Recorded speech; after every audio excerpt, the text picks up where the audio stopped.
নমস্কার বন্ধুরা, দীপালিস কিচেনে আপনাদের সকলকে স্বাগত জানাচ্ছি। আজকে আমি 1 চামচ ছোলার ডাল আর পটল দিয়ে খুবই সুস্বাদু একটি নিরামিষ রেসিপি শেয়ার করেছি। এই রান্নাটি ভাত, রুটি, পরোটা সব কিছুর সাথে খেতে ভীষণই সুস্বাদু লাগে। তো পুরো ভিডিওটি দেখুন, আশা করছি ভিডিওটি আপনাদের ভালো লাগবে। তো রান্নাটি করব, তার জন্য এখানে দেখতে পাচ্ছেন পটল নিয়েছি আর এখানে কিন্তু 1 চামচ ছোলার ডাল নিয়েছি। তো এই দিয়েই কিন্তু আজকের রান্নাটি হয়ে যাবে। খুবই সিম্পল একটি রান্না, কিন্তু খেতে অসাধারণ। এটি সম্পূর্ণ নতুন ধরনের একটি রান্না। তো এখানে দেখতে পাচ্ছেন 1 চামচ ছোলার ডাল নিয়েছে। তো এই ছোলার ডাল কিন্তু প্রথমে জল দিয়ে ভালো করে ধুয়ে নেব, তারপরে এটিকে ভেজার জন্য আধ ঘন্টা মতো রেখে দেব। রাত্রে ডিনারের জন্য কিন্তু এই রেসিপিটি খুবই তাড়াতাড়ি বানিয়ে নিতে পারেন। খুবই অল্প একটু সময়ের মধ্যে কিন্তু রান্নাটি হয়ে যায়। তো এখানে ডাল ভালো করে ধুয়ে নিয়েছি। এবার এর মধ্যে আরও কিছুটা জল দিয়ে এটিকে আধ ঘন্টা ভিজানোর জন্য রেখে দিচ্ছি। তো বন্ধুরা, এখানে আমি দেখতে পাচ্ছেন পটল খুব ভালো করে কেটে ধুয়ে পরিষ্কার করে নিয়েছি। পটলের কিন্তু খোসাও ছাড়িয়ে নিয়েছি। তো গরমের সিজনে কিন্তু পটল তো প্রায় প্রত্যেকের বাড়িতে রান্না হয়, কিন্তু এই রকমভাবে ইউনিক পদ্ধতিতে আপনারা একদিন বানিয়ে দেখবেন, খেতে কিন্তু খুবই ভালো লাগে। তো এবার এই পটলের মধ্যে স্বাদ মতো লবণ আর পরিমাণ মতো হলুদ দিয়ে বেশ ভালো করে মেখে রেখে দেব, কারণ পটলের মধ্যে একটু জল আছে, সেই জলটা যাতে বেরিয়ে যায় তার জন্য লবণ হলুদ মাখিয়ে রাখতে হবে। তো বন্ধুরা, রান্নার ভিডিওটি যদি আপনাদের ভালো লাগে তাহলে অবশ্যই একটা লাইক করে দেবেন। এখানে দেখতে পাচ্ছেন লবণ আর হলুদ ভালো করে মাখিয়ে রেখেছি। এবার এটিকে সরিয়ে রাখলাম। এবার এদিকে ছোলার ডাল কিন্তু খুব ভালো মতো ভিজে গেছে। এখন এটিকে আমি একটি মিক্সির বাটিতে নিয়ে পেস্ট বানিয়ে নেব। আপনারা যদি চান সেক্ষেত্রে শিলবাটাতেও কিন্তু খুব ভালোভাবে বেটে নিতে পারেন।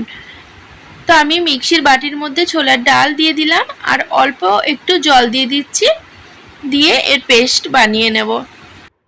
বন্ধুরা, এই রান্নাটি আমি নিরামিষভাবে করেছি। নিরামিষ দিনগুলোর কথা মাথায় রেখে আপনারা যদি চান তবে এই রান্নাটিতে পেঁয়াজ রসুন দিয়ে আমিষভাবেও করতে পারেন। তো পেস্ট বানিয়ে রেখেছি। এবার কড়াইয়ে 1 টেবিল চামচ মতো সর্ষের তেল দিলাম। তেল গরম হয়ে গেছে। এখন এই তেলের মধ্যে একটি কুচি করে রাখা আলু দিয়ে দিচ্ছি। আলু কিন্তু 1 থেকে 2 মিনিট নাড়াচাড়া করে ভেজে নেব, তবে খুব বেশি লাল করে ভাজার দরকার নেই। আলু ভাজা হয়ে এসেছে এখানে দেখতে পাচ্ছেন। এখন আমি আগে থেকে যে পটল লবণ হলুদ মাখিয়ে রেখেছিলাম, সেই পটল থেকে দেখতে পাচ্ছেন অনেকটা জল বেরিয়েছে। এবার এই জল চিপে কিন্তু পটলগুলো আলুর মধ্যে দিয়ে দিচ্ছি।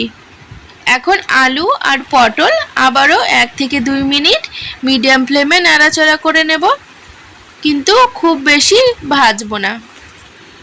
বন্ধুরা, এই রান্নার ভিডিওটি যদি ভালো লাগে অবশ্যই আমার সাথে থাকার জন্য চ্যানেল সাবস্ক্রাইব করে রাখবেন আর বেল নোটিফিকেশানটা কিন্তু অবশ্যই অন করে রাখবেন, তাতে আমি যখনই নতুন ভিডিওর আপলোড দেব তার নোটিফিকেশান আপনারা সবার প্রথমে পেয়ে যাবেন আর ভিডিওগুলো কিন্তু সবার আগে দেখতে পাবেন।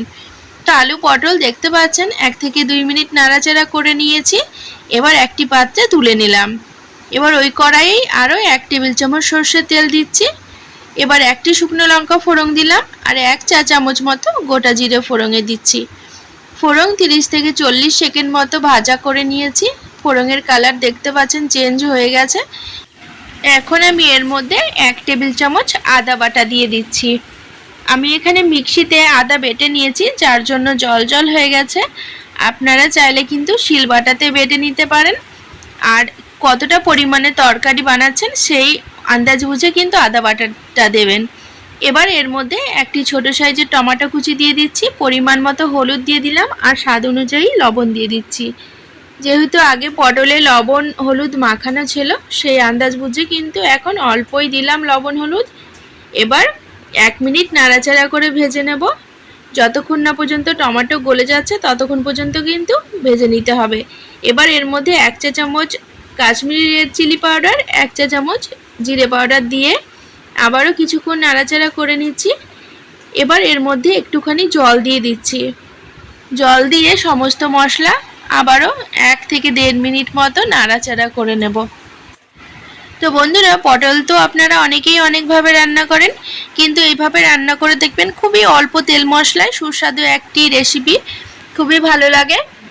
এবার মশলা কষা হয়ে এসেছে, এখন এর মধ্যে ঝালের জন্য 3টে কাঁচা লঙ্কা চেরা দিয়ে দিচ্ছি। ঝালের পরিমাণ কিন্তু খুব বেশি করছি না। এখানে মশলা সম্পূর্ণভাবে রেডি। এখন আমি এর মধ্যে আগে থেকে ভেজে রাখা আলু আর পটল ঢেলে দিচ্ছি। আলু আর পটল দেওয়ার পর সমস্ত উপকরণ আবারও 2 থেকে 3 মিনিট মিডিয়াম ফ্লেমে নাড়াচাড়া করে নেব।